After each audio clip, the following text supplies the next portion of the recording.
Canto 3. The House of the Spirit and the New Creation. Alien now seemed that dim, far universe. Self and eternity alone were true.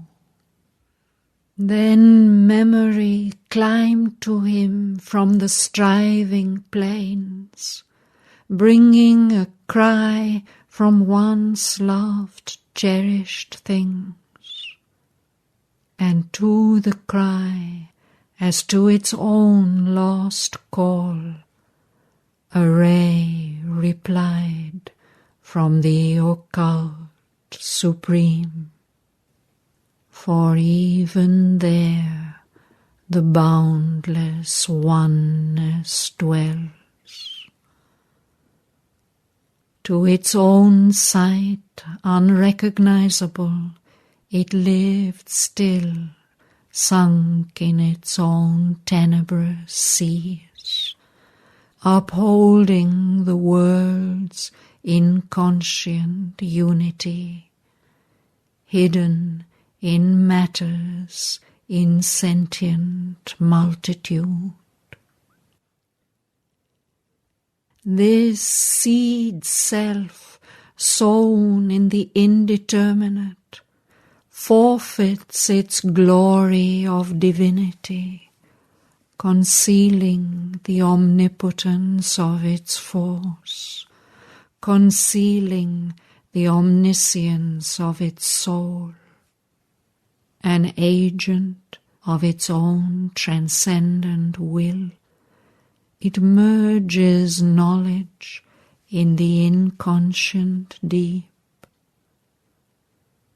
Accepting error, sorrow, death, and pain, it pays the ransom of the ignorant night, redeeming by its substance nature's fall.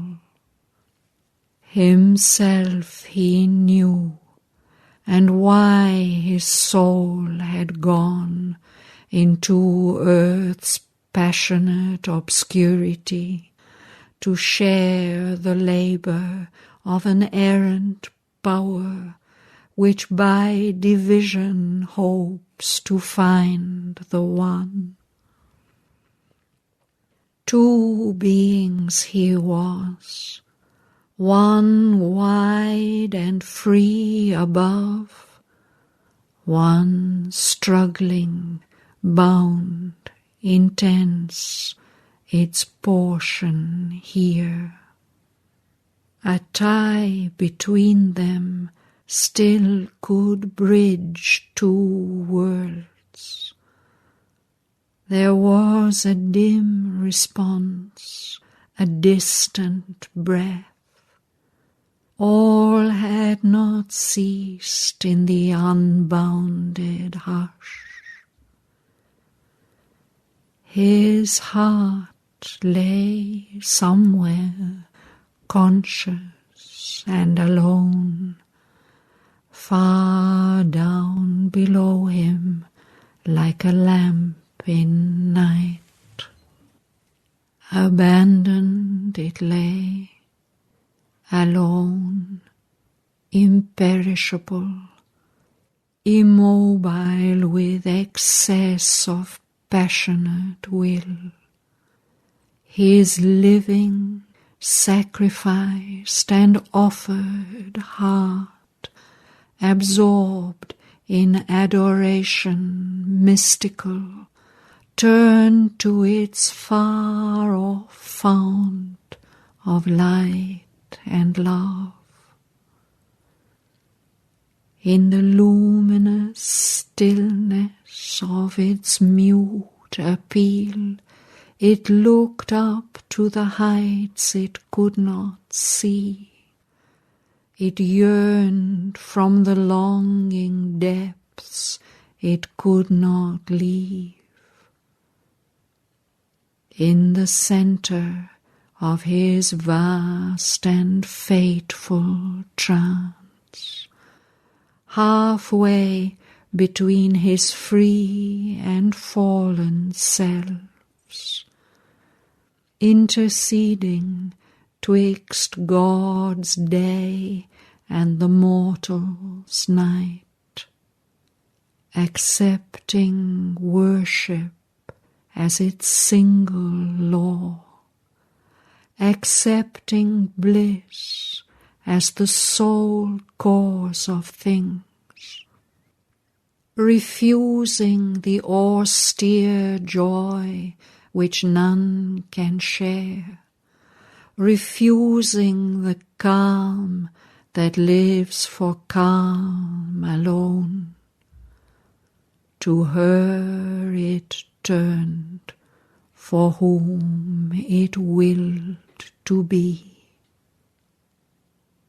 In the passion of its solitary dream, it lay like a closed, soundless oratory, where sleeps a consecrated argent floor, lit by a single and untrembling ray, and an invisible presence kneels in prayer. On some deep breast of liberating peace, all else was satisfied with quietude. This only knew there was a truth beyond. All other parts were dumb in centered sleep, consenting to the slow, deliberate power which tolerates the world's error and its grief, consenting to the cosmic long delay, timelessly waiting through the patient years her coming they had asked for earth and men. This was the fiery point that called her now.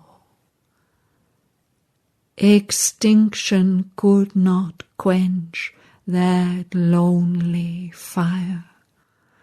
Its seeing filled the blank of mind and will.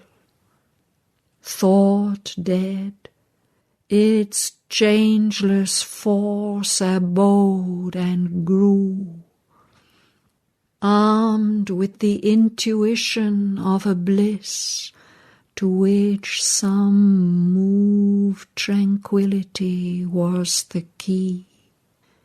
It persevered through life's huge emptiness, amid the blank denials of the world. It sent its voiceless prayer to the unknown. It listened for the footsteps of its hopes returning through the void immensities.